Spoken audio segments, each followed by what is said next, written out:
Okay, hey Mark and Bill, just want to quickly run through some of this data. So just as a reminder, we have three different detection methods for identifying these CAR T cells. Um, we have the recombinant CD19, which binds to the antigen pocket.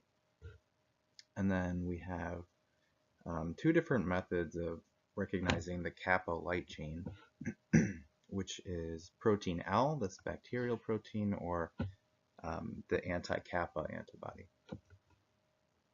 And then our third method is an anti-mouse antibody, because these CAR constructs are derived from a mouse monoclonal antibody.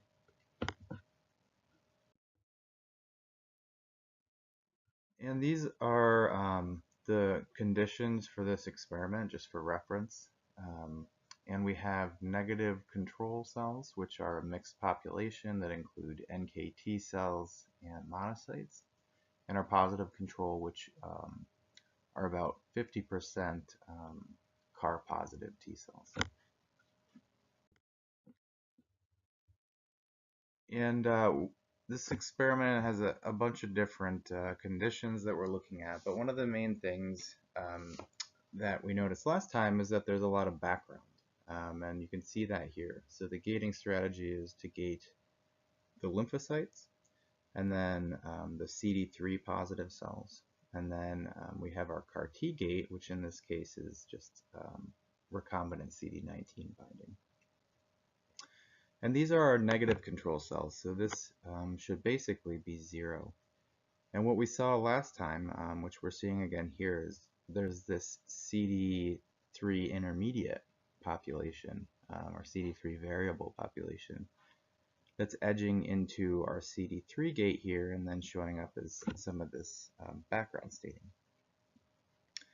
And we thought that that might be an NKT cell population.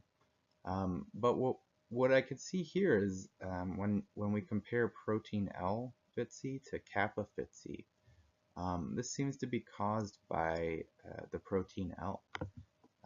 So as protein L staining goes up, CD3 staining goes up as well. And that's what's causing this intermediate population here. And that doesn't happen with the anti-kappa antibody. So that population's gone, and there's less background here. So this background drops from around 5% down to 3.7%. So improved, and I think the key point here is that we probably should not use protein L, but the anti-kappa seems to work quite well.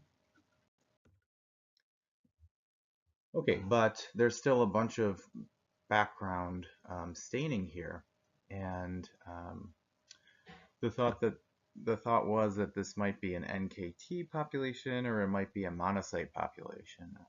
So we were going to pull out a CD14 negative, CD16 negative population to try and eliminate that. And as you can see, that works really well. So this is without the gating. We have about 3.7% in our negative control. If we gate out this box here, that's CD14, CD16 negative, it basically completely eliminates all those background cells. So this goes down to 0.06. So that works great. And in our positive control CAR T cells, so this is without that CD14 gating, we're getting about 26% CAR T cells. And with the gating here, it goes down a little bit to 24%, but it's still quite good. So I think that this is a good strategy to remove basically all of those background cells. And the reason this goes down is this little bit on the edge here. So this is junk, this little diagonal here. This is our real population of CAR T cells. And with this gating, we're catching most of these, but this little bit at the end is getting cut out. And that's actually our highest expression of the CAR construct up here is what we're losing. And the reason for that seems to be bleed through from the anti-mouse antibody into both of these CD14 and CD16 channels.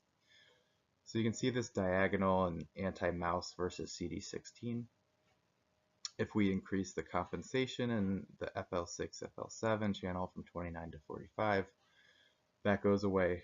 And there's also some bleed through from FL6 to FL3, which is affecting the CD14 channel, and you have this diagonal here. So if we increase that from 0.3 to 7, that goes away. And if we do that, this is what it looked like before, where we're losing this population. It compacts that down to this nice population here.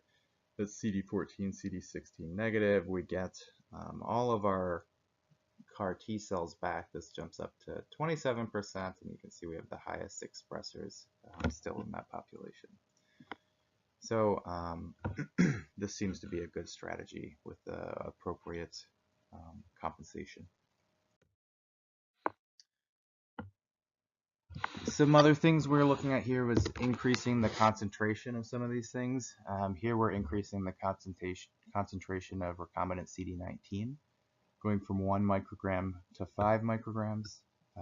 And that does increase the signal. For this particular sample, it goes from 17% up to around 30%. But as you can see, it also increases our background staining. So we have to regate this to get rid of that. And if we use that gate, then we're back down to 13%. So although it does increase the signal to noise is worse. And this is also quite expensive at 5 micrograms. So I think that 1 microgram is sufficient and is the way to go for the CD19. The anti-mouse is similar. We can increase the concentration, and that increases the signal, but also the background. The signal to noise is basically comparable. But this is kind of a crappy stain anyway. I mean, we're only detecting like 2% of the CAR T cells here. So my thought is to just not use the anti-mouse at all. There's also a lot of bleed through into the other channels. It's what was causing all of those compensation issues. So I think that there's not really a benefit to using the anti-mouse. And then this is just comparing these 3 different methods as what should be our primary gating strategy. So this is using recombinant CD19 as our gate. We get about 27% CAR T cells. If we use kappa as our primary gate, we get a lower number, about 12%. And then if we use anti-mouse, it's even lower. It's around 2%. So clearly the recombinant CD19 is the best. You can see this population is also high for the anti-kappa. So this is sort of a nice confirmation to show that this is positive as well. The anti-mouse is not very good. It basically looks just like the background staining. And what you would see is if you increase this gate to just get the highest CAR T cells, the highest recombinant CD19 binding, those are also the highest anti-mouse. It's just not very sensitive. So I think we should just get rid of the anti-mouse, use the recombinant CD19 as the primary gate, and use the kappa as a confirmation. Oh, one other thing I should point out here is the kappa also recognizes a population in the negative control cells. So you can see that there's this kappa positive T cell cloud in our negative control. And this seems to be real. I see it in the anti-kappa, and I also see it in the protein L staining. I'm not sure what this is, if it's like some activated T cells that have bound some antibodies. or something else, but this seems to be a real population. So also for that reason, this is not a good primary gate. And this is comparing just using one of these as our gate versus using some combination. And basically, any combination we lose sensitivity. So for example, going from just recombinant CD19 to a combo of CD19 and kappa brings us from 27 down to 11%. So there's no real reason to do that because our specificity is already very high now that we've eliminated all of our background staining. So I don't think that that's something that's worthwhile to do. So this is what I would suggest as our final gating strategy. Lymphocyte, CD14, CD16 negative, CD3 positive, recombinant CD19 for our CAR T gate, and then just taking a look at kappa for confirmation that these are kappa positive cells. And as you can see, the background is very low. Okay, so if we do use that gating strategy, these are the channels that we still have open. I think it would be useful to have CD4 and CD8, but there are possibly other things we could add as well, and we can ask the clinical teams what they think would be useful. As we already talked about, it would be great to test this on more clinical samples at this point. And I think we'll also need more positive controls, which I can ask Jonathan about making more aliquots, but we'll need to find a place to store those. And they should be stored in liquid nitrogen. So have to think about if there's any liquid nitrogen tank around that we could use. But I think that that's it for now. So take a look at the slides and let me know what you guys think, and I'll try and set up a time that works for you guys to come over and discuss this in person. Okay, thanks. Bye.